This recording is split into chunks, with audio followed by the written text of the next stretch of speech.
בשם השם נסים ונצליח. Shabbat Acharei-Kedoshim. A Kabbalistic map of consciousness. After the death, the collapse of ungrounded ecstasy.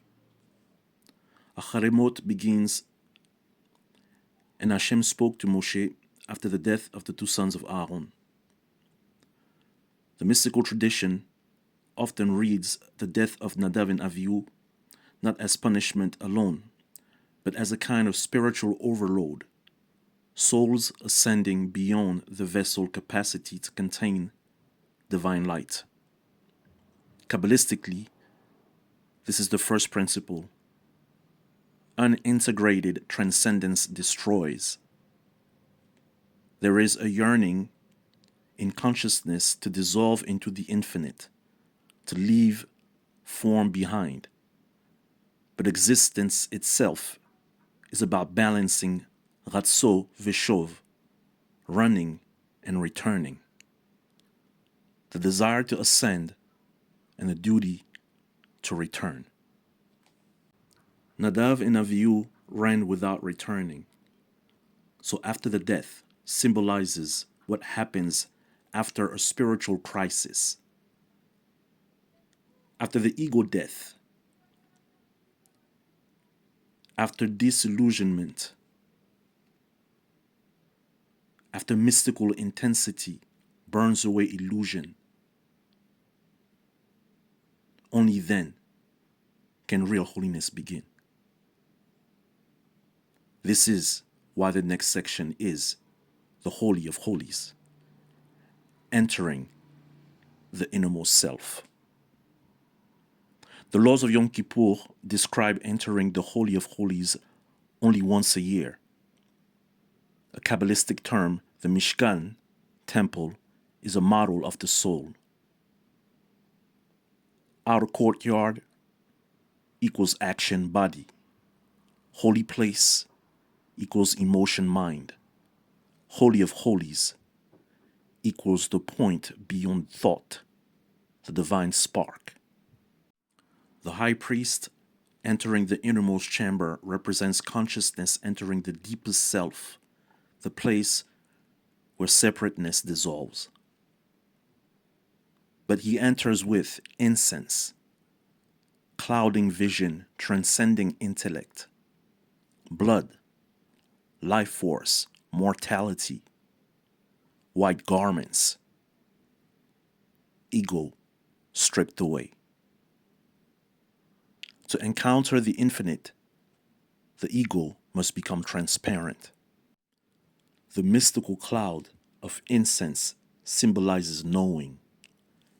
The divine is encountered not by conceptual clarity, but by sacred obscurity. The scapegoat, externalizing the shadow. The ritual of the two goats is psychologically and Kabbalistically profound.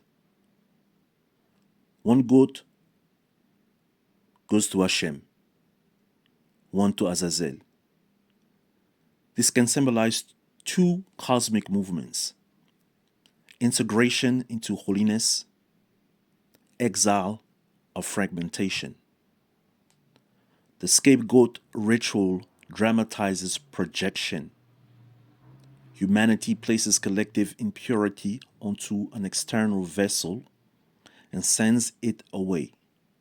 Kabbalistically, this raises a paradox.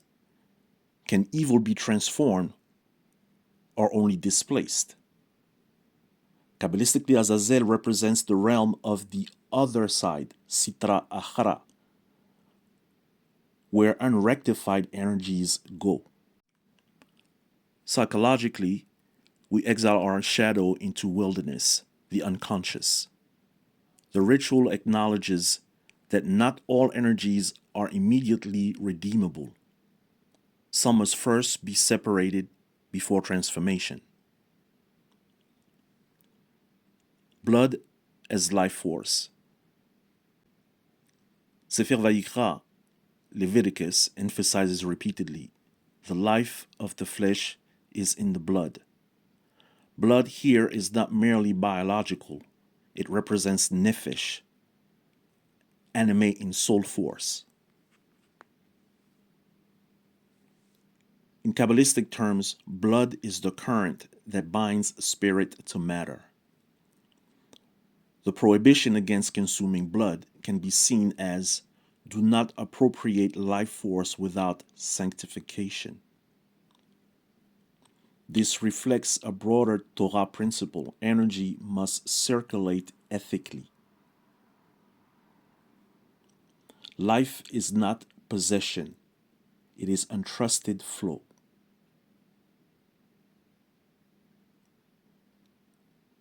Sexual boundaries protecting sacred channels. The laws of Kedoshim and the end of Acharei about forbidding unions are often read legally or morally. But Kabbalistically, they can be seen as laws governing energetic boundaries.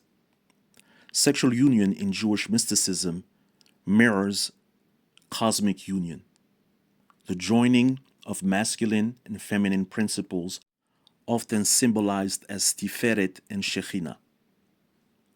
Misaligned unions create spiritual distortion because sexuality is a creative force. Thus, these laws imply not every possible fusion is holy. Holiness requires distinction before union. Creation itself begins with separation, light from dark, waters of above from waters of below.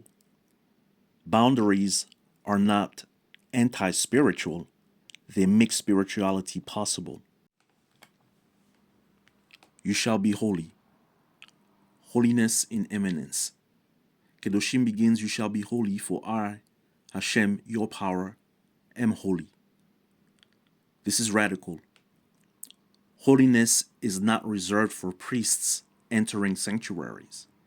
The chapter immediately speaks about leaving crops for the poor, honest business,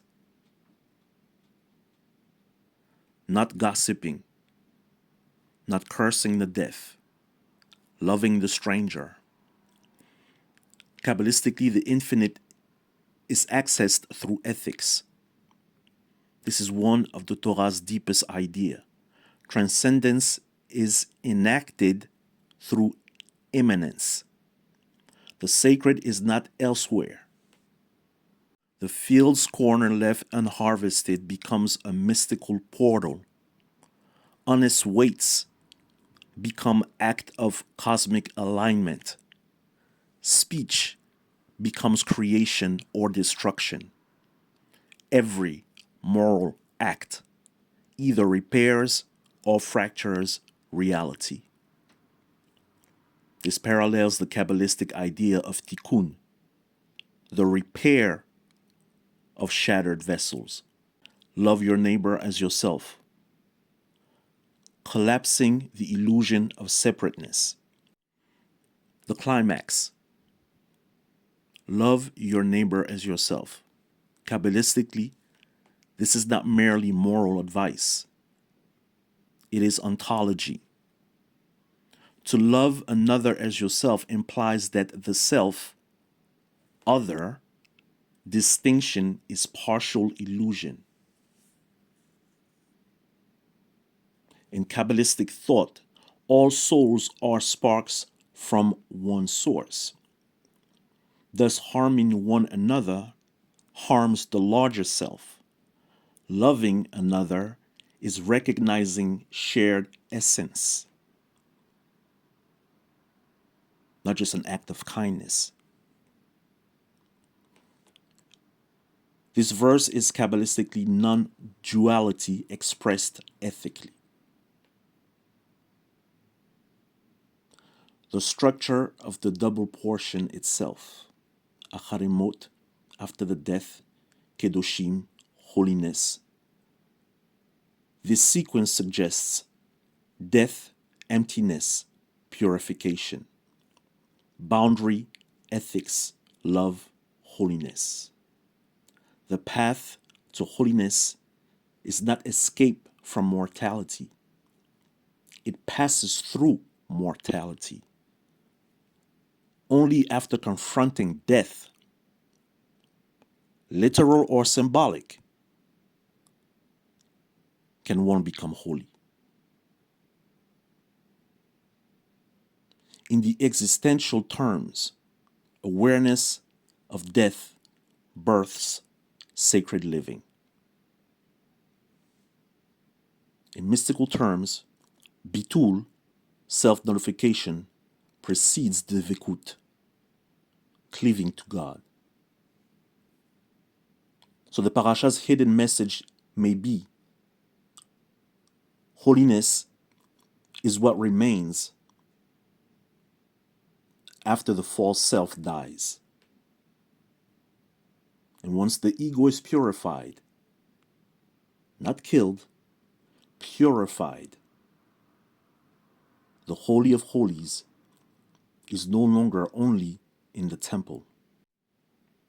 This Holy of Holies then appears in ethics, in restraint, in love, in the recognition that every act either conceals or reveals the infinite. Shabbat Shalom.